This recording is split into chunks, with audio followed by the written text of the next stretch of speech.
And hello guys, once again, welcome back muli sa ating channel. This is your host, Chloe TV. Maligayang pagbabalik sa ating munting channel. And panibagong araw at panibagong reaction video tayo ngayon. Pero bago ang lahat, syempre gusto ko lang kayong pasalamatan sa inyong walang sawang pagsuporta dito sa ating channel at sa ating buong Team Kalingap. Marami pong salamat sa inyong lahat. So ngayon guys, meron tayong panibagong reaction video. Patungkol nga po ito sa mama ni Carla kung saan inamin niya po na nagkasakit na po siya sa sobrang stress dahil siguro inaalala niya na ngayon binabash na naman si Carla. Diba, lately may nangbabash na naman kay Carla. So siguro wala namang walang ina na kayang tiisin na binabash yung anak nila. So mamaya guys ay ating mapanood yung clip video kung saan nga po inamin ni Nanay Cynthia na sobrang nag-aalala siya para sa kanyang anak at dahil dyan parang na-stress na si Nanay Cynthia at nagkakasakit na. Samahan niyo po ako mamaya and panoorin natin ang clip video na yan at saka magbigay pa tayo ng ating opinion, reaction about dito. Pero bago tayo magpatuloy, baka bago pa lang po kayo sa ating munting channel, please don't forget to subscribe, i-like and share na itong video na to para i-suggest pa tayo ni YouTube.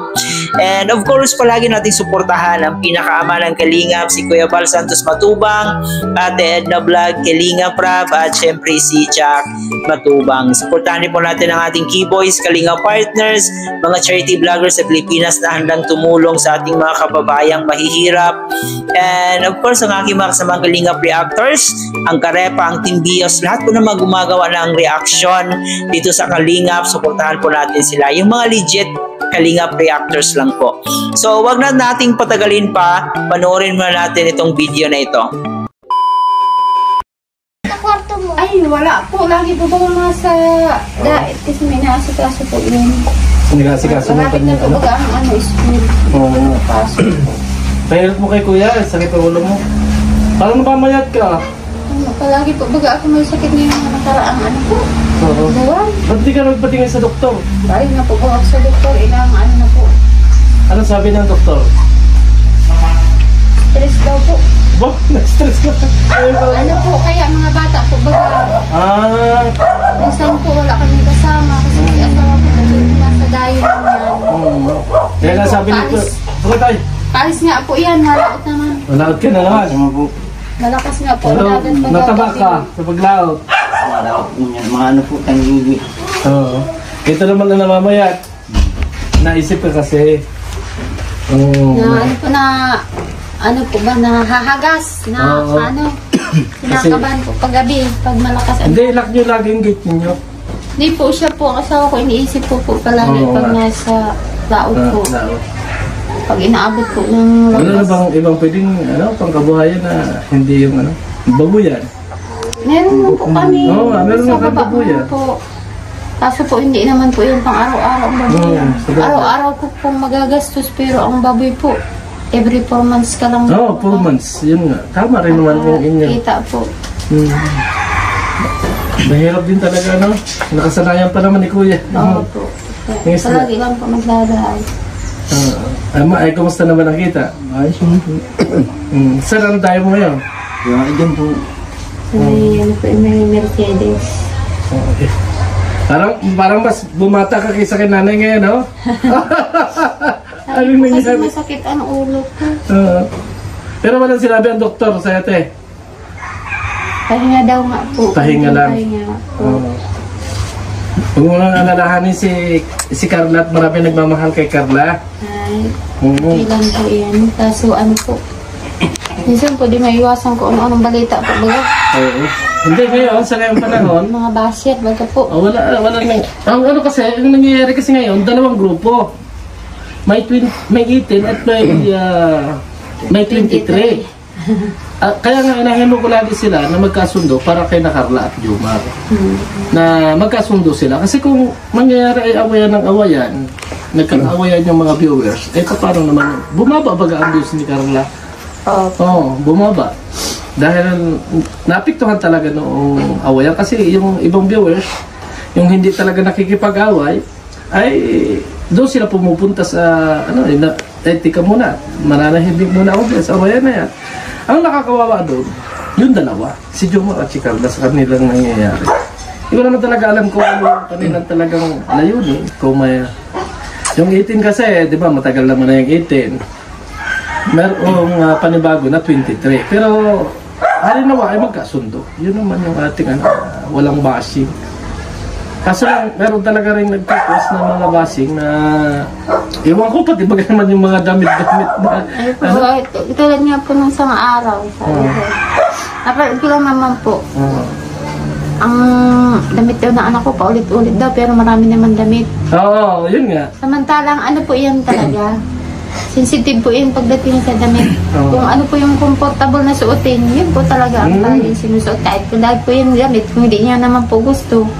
Pero nakatabi naman po yan tulad po ng mga binagay ng sponsor. Andyan lang naman po. Kaya nga. Nakatabi lang naman po. Hindi, at least ate, kahit ganun pa sabihin nilang nagpaulit-ulit ng damit si Carla, hindi nagmalaki si Carla at hindi nagyan. Yun ang magiging proud tayo sa ganun. Di ba kuya? Ano pong magagawa ng tao kung sa pananamit po ay gano'n na po siya. Mula noon hanggang ngayon, gano'n na po sa pananamit. Anong pangalan nun? Unanimous yata yung unanimous na yun? Yung nababas. Pero sabi nila, fake account daw yun. Ang tanong kung fake account yun, sinong tao yun? Diba? Hindi po alam. Kaya nagkakaroon nga ng gulo.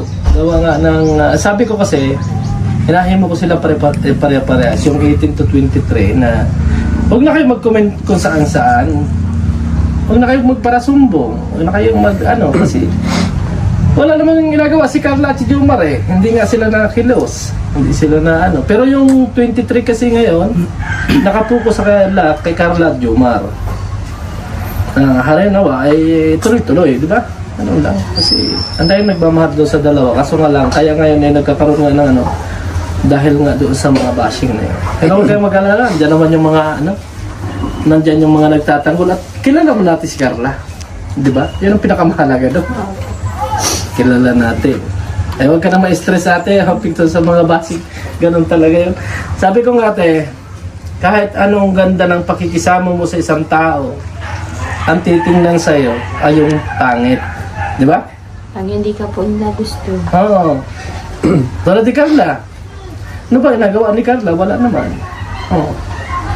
Nagbablog. Wala naman siyang ginagawang masama. Yung damit. Ay, ano pa yung damit at yun eh? Ako nga, tinan mo yung damit ko. Ay, at least tao tayo humarap.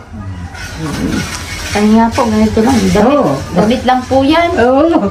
Pero ang totoong nasa loob po ng pagkatao. Oo. Isang At yun na nga po guys, no, nakapagpa-check up na po si Nanay Cynthia. And sabi ng doktor dahil nagkakasakit daw siya dahil sa siguro stress, no, sa kanyang pag-alala sa kanyang mga anak, especially dito kay Carla ngayon na bago lang na bash. Iba talaga pagsikat guys kasi marami ang mambabash. Sabi nga nila pag maraming bunga ang isang puno, talagang binabato. And yun po yung nangyayari kay Carla ngayon. Siguro isa na rin po sa dahilan nagkaroon ng division sa mga supporters, sa mga sponsors ng Jomcarl. So sabi dito ni Presbyrador, merong Jomcarl 18, merong Jomcarl 23. Actually yung Jomcarl 18 sila po talaga yung pinaka first, no, alam naman po natin yan. And itong panibago ngayon meron na namang Jomcarl 23. Pero pareha naman sila guys, pareho silang nakasuporta dito sa Jomcarl. Kaya lang yung mga ibang tao siguro may kanya-kanya silang sinusuportahang grupo. And doon nga po sa last na nangyari dito kay Carla, binabash yung damit niya dahil nga po kung bakit daw paulit-ulit yung damit niya. Marami namang daw damit si Carla. So hindi naman siya ganon talaga kalaking issue. Pero syempre siya ay isang magulang, siya ay isang ina. So sobrang napakasakit kahit maliit na bagay. Sobrang napakasakit nun na makita niya, mababasa niya na ito yung mga comment sa kanyang anak. So masakit bilang isang nanay. And kay Carla naman po, siguro hindi rin natin siya masisisi na gusto niya yung damit na yon na suotin ulit, di ba? Or paulit-ulit niyang suotin. Kasi lahat naman tayo may may favorite talaga tayong mga damit. Lahat tayo may gusto talaga na kahit medyo kalumaan na, pero wala, komportable tayong suotin yung damit na yon. So normal lang po na inuulit-ulit talaga natin kahit marami tayong choices. So yan lang din po si Carla, kasi si Carla hindi naman siya totally hindi siya yung tipong tao na gusto palaging bago yung damit, na palaging ipakita sa atin na dapat social na ako kasi nag-iba na yung buhay ko. Hindi ganoon kasi si Carla. Si Carla, kahit nakikita nating nagbabago na yung buhay niya, pero yung pagiging Carla, yung pagiging siya pa rin yun. No, walang nagbago. Yung ugali niya, ganun pa rin. Nagbago man yung physical na anyo ni Carla, pero yung ugali niya, nananatili pa rin kung paano siya nakilala noon. So, para kay Nanay Cynthia naman po, siguro tanggapin na lang po niya, kasi alam naman din niya na nandito yung anak niya sa social media, at alam niya na kung di dahil sa social media hindi nila naranasan itong ganitong klaseng buhay ngayon. So sana wag na lang siyang magiging balat sibuyas, kasi siya yung palaging talo pag dinaramdam niya yung mga pangbabash ng basher sa kanyang anak. Pag nababasa niya, nakikita niya, so siya yung pinakatalo talaga pag dinadamdam niya. So siguro mas mabuti na ilayo niya muna yung sarili niya sa social media. Huwag muna siyang magbasa sa mga comment para at least hindi siya magkakasakit. Para sa atin, wala naman talaga siyang kwenta, pero hindi natin masisisi ang isang ina na nagmamahal sa kanyang anak. Kaya in-encourage ko po kayo na please wag na po nating iba si Carla, kasi may mga tao talaga na hindi kayang i-handle yung bashing.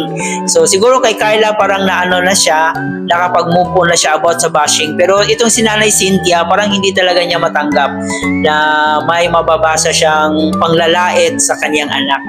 So ayan guys, wag na po nating i-bash. No, kahit sino pa man, wala po tayong karapatang i-bash. Lalong-lalo na kung wala tayong ambag sa kanila. Pero hindi naman natin mapiplease lahat ng tao at hindi talaga maiiwasan yan. So para sa akin, wag na lang po tayong maging balat sibuyas, iyakin, or kung hindi man tayo matapang pagdating sa ganyang bagay, siguro pinaka-the best talaga natin gawin is lumayo muna sa social media. Mas masarap mamuhay nang wala kang inaalala mga problema. Iwas stress at para hindi na rin magkasakit. So, yun lang muna ang ating reaction video sa araw na to. Kayo ba guys? Ano yung masasabi nyo sa mga pangbabash na naman ngayon kay Carla about doon sa maliit na bagay, yung damit? So, ano yung masasabi nyo doon? Paki-comment po dyan sa ating comment section. At hanggang dito na lang muna ang ating reaction video. Huwag kalimutan mag-like and share, at syempre mag-subscribe na rin po kayo. Muli po, ito nga po pala si Chloe TV. Maraming pong salamat.